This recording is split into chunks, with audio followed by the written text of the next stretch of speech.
Hace poco un periódico alemán, en el contexto, digamos, del sínodo de los obispos, entrevistó a un obispo muy interesante y los pongo en su radar, ¿no? Él se llama Monseñor Erik Waarden, con B dentilabial, como dicen los españoles, B chica, como decimos en América Latina, Erik Waarden. Y él es obispo de Trondheim, en Noruega. Y él tiene un blog muy interesante que publica novedades todos los lunes, así regularmente. Y su blog está en inglés, la gran mayoría de textos están en inglés, algunas cosas en noruego, otras en alemán, pero la gran mayoría de textos están en inglés. No he visto que ponga cosas en español, lamentablemente. Pero quienes están interesados, su blog se llama Coram Fratibus, ¿no? Dos palabras en latín, Coram Fratibus. Y en él recientemente publicó una entrevista que le hizo un periódico alemán sobre la importancia, ¿qué cosa era primero? Una pregunta tipo, ¿qué es primero, el huevo o la gallina? Si es el cambio de estructuras en la iglesia o el cambio espiritual en la iglesia. Y por si acaso, Monseñor Waarden tiene una historia muy interesante, ¿no? Él creció en la minoría minúscula católica en Noruega, pero sin practicar mucho su fe, y se fue a estudiar a Inglaterra porque es un tipo de gran calibre intelectual y cultural. Estudió allí en la Universidad de Cambridge, sacó un doctorado y mientras estaba allí, digamos, revivió su conexión con su fe original, con el catolicismo, y terminó entrando de monje benedictino.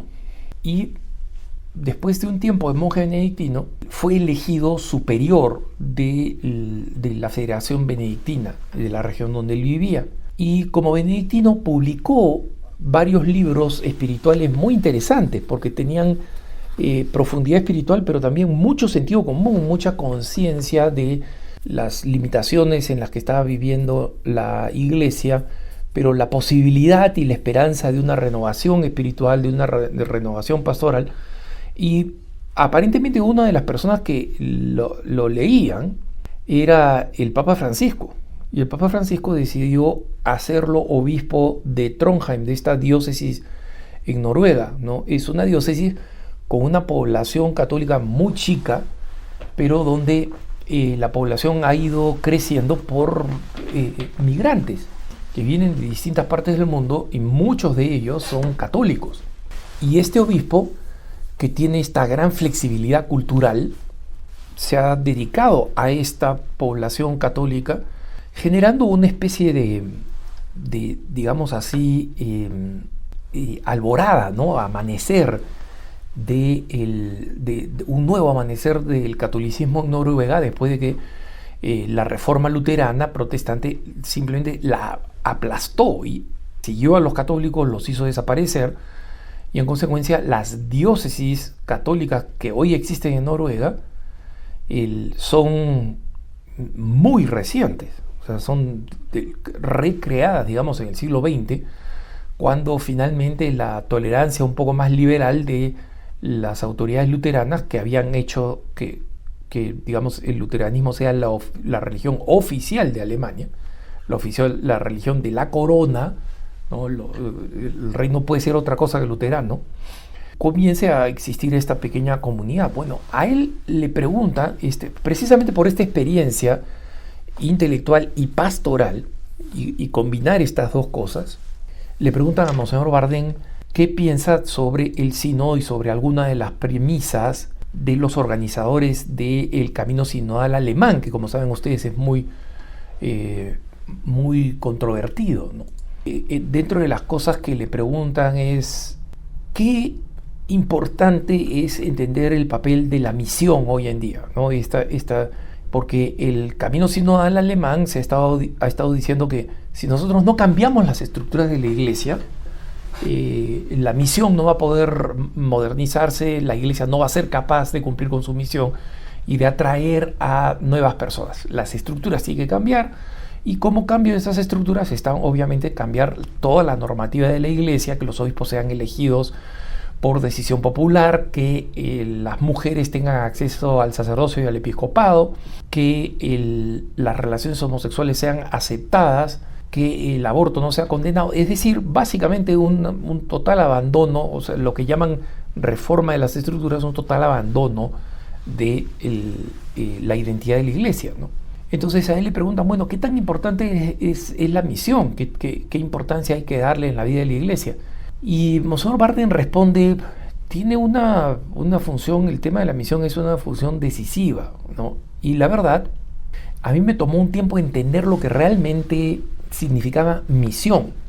Cuando yo estaba creciendo con mi familia, en nuestro pueblo, que era un pueblo pequeño, había un señor que manejaba un carrito, un cochecito color beige, que tenía una inscripción muy grande que decía Jesús es el Señor.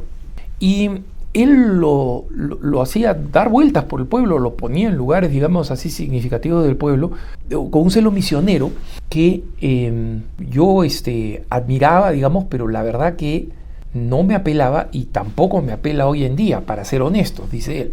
Y tampoco estoy seguro de que fuera muy efectivo, pero comencé a percibir qué cosa significaba la misión de manera muy diferente cuando comencé a escuchar, el alemán es uno de los idiomas que habla, ¿no? Cuando comencé a escuchar y luego a cantar el Mesías de Händel, ¿no? Dice que, digamos, el movimiento más famoso es el Aleluya, que es el más conocido, pero que es muy extenso y que se refiere a múltiples pasajes del Antiguo Testamento y luego, después del gran Aleluya del Nuevo Testamento, que hablan del Mesías, que prometen al Mesías. Y dice que hay un movimiento, es decir, lo que sería equivalente a un capítulo dentro de todo el Mesías de Händel, de toda esta composición musical, que dice, muy bello, que comienza diciendo, qué hermosos son los pies de los que anuncian el Evangelio de la Paz. Y él dice, la sola idea de que el Evangelio es algo tan especial que los pies de quienes los llevan son hermosos. ¿Qué cosa es lo que significa esta misión? ¿Por qué es tan bella, ¿no? Y cómo es capaz de llevar paz y amor a otras personas. Y él dice, cuando entendí que la misión tiene que ver con el envío, entendí también que el poder de la manera como concluye la misa, ¿no? Y la misa en latín dice ite missa est, que es podéis ir en paz, los que, como termina la misa, pueden ir en paz, donde la palabra clave no es en paz, sino ir, ve, es decir, después de la misa, todos somos misioneros, tenemos que ir y tenemos que ser misioneros efectivos. Y después de esta explicación, el periodista le vuelve a preguntar, le hace otra pregunta de seguimiento y dice, pero monseñor, en buena medida el camino sinodal alemán de las diócesis alemanas ponen el acento en la reforma estructural y están siguiendo, digamos, este lema, primero reformemos las estructuras, después podemos ir de nuevo a ofrecerle el Evangelio a la humanidad. ¿Qué piensa usted de eso? Y hablando de esta experiencia como intelectual, como monje benedictino, como superior benedictino y ahora como obispo, Bardem responde, mira, las estructuras son importantes, pero así como pueden ayudar, pueden también impedir la misión. Y les digo que yo he visto esto en el contexto de la vida monástica. Yo he tenido que acompañar o incluso reformar comunidades que fueron completamente transformadas en la década de los 70 con un gran celo por retornar a lo básico, a vivir de forma más carismática, más libre, abandonando las reglas que eran consideradas como demasiado opresivas, ¿no? Como unas estructuras demasiado opresivas. Y lo que yo vi es que esto funcionaba bien por algún tiempo. ¿Cuánto tiempo? Bueno, lo que duraba mientras emocionalmente las personas que estaban empujando esta reforma dentro de las comunidades sentían la satisfacción de ser los que abrían grandes represas y eran heraldos de la novedad. Pero después de un tiempo, esta forma de entusiasmo que fueron las que impulsaron y motivaron el cambio, comienza a declinar. Y aquí es donde aparece el desafío de la continuidad. Cuando se ve el entusiasmo, ¿quién sigue empujando esta reforma? Y él dice, esta es precisamente el desafío en como nuestras constituciones trapenses. Él es, para ser más preciso, benedictino trapense, que es una de las reformas benedictinas, ¿no? La reforma de ni más ni menos que el gran San Bernardo de Claraval, ¿no? Pero dice, como nuestra constitución trapense lo pone, la continuidad está en lo, abre comillas, oscuro, laborioso y ordinario. Y entonces uno descubre que ciertas estructuras, ciertas reglas y ciertas regulaciones tienen una autenticidad evangélica y que no necesariamente están en conflicto con el espíritu. Y por eso necesitamos pensar racionalmente y de manera responsable respecto de estas cosas. No es solamente el entusiasmo, tiremos esto a la basura, recortemos esto, simplemente porque creemos que de pronto hemos sido poseídos por un gran espíritu de reforma que en sí mismo es absolutamente bueno. Dicho esto, yo no soy un maximalista de las estructuras. El Evangelio ha sido transmitido de una manera que es que un corazón enciende el fuego de otro corazón, y así es como lo ilumina. Más allá y por encima de las estructuras, tenemos que prestar atención a lo que hay en nuestros corazones. ¿Están realmente ardiendo? Y si no, ¿por qué no? Y cuando el periodista le pregunta, y especialmente en ese sentido, ¿qué cosa espera del sínodo de Roma, el sínodo global en Roma, este octubre?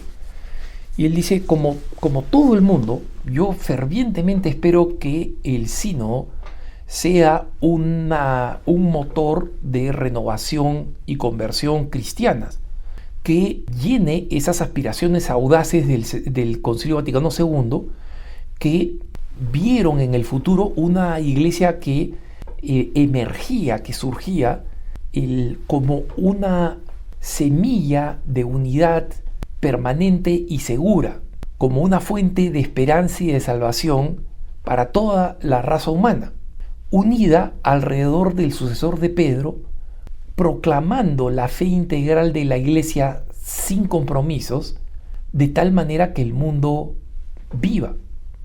Nuestra conferencia de obispos nórdicos, porque como son poquitos en todo el norte europeo, digamos, en Suecia, en Noruega, en Finlandia, todos forman una sola conferencia episcopal. Y dice, en nuestra reunión, decidimos que nuestra conferencia episcopal esté representada por mi predecesor, el obispo Ceslao Kosson, que ahora es obispo de Copenhague, de la capital, ¿no? Y por nuestra secretaria general, la hermana Miriam Krashner. Pero lo importante, dice él, es que volvamos a remover las características revolucionarias de la creencia cristiana, que son siempre y constantemente novedosas, perennemente novedosas, al mismo tiempo sorprendentes por su fidelidad a la verdad histórica e incluso en algunas ocasiones escandalosa. Por ejemplo, la posibilidad del perdón de los pecados, la posibilidad de reconciliación a todo deber, a todo el nivel, la destrucción de la muerte, los horrores del infierno, la posibilidad de la redención, el llamado a que todos nos transformemos, como dice la segunda carta de Pedro, en participantes de la naturaleza divina. Si el acento es puesto en estos aspectos, si somos capaces de transmitirle al mundo la esperanza extraordinaria que viene con la autoridad apostólica, es decir, de los sucesores de los apóstoles, ¿no? Los obispos, entonces yo creo que el sínodo podría convertirse realmente en una fuente de transformación dramática. Compartamos estas esperanzas y esperemos con el obispo Bardén que este sea el tono dominante de la conclusión del sínodo. Que tengas un buen día.